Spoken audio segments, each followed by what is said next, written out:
What surprises customers the most is that there's more involved when it comes to cooling your greenhouse. A lot of customers are focused on heating their greenhouses for the colder months or extending their growing season. And what actually happens in a greenhouse is when it's sunny, it gets really warm inside. So you need to make sure that there's enough ventilation as possible. All of our greenhouses include automatic ridge vents. The way it works is inside of the opener, there's a cylinder that's filled with wax. And when it gets warm inside of the greenhouse, the wax inside the cylinder melts and expands, and this is what's going to push your vent open. As it gets cooler again, the wax will harden and shrink, and the vent will close on its own. The vent does include a adjustment knob, so you can have it open at a cooler or warmer temperature, or you could disable it if, let's say, you had a heater running and you don't want the vents opening up. So the circulating fan is going to be the most important accessory that you add to any greenhouse.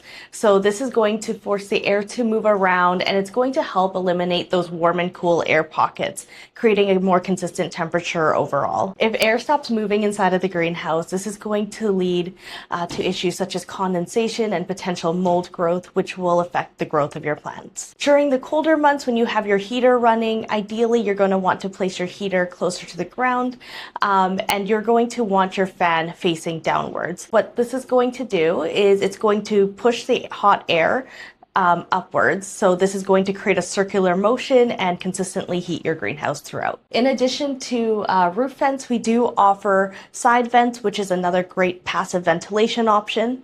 We also offer manual glass louvers and exhaust fan packages. If you have a larger greenhouse, or if you live in a particularly warm or sunny climate, that's when you're going to want to consider forced ventilation. So we do offer exhaust fan packages, which is a great option for that.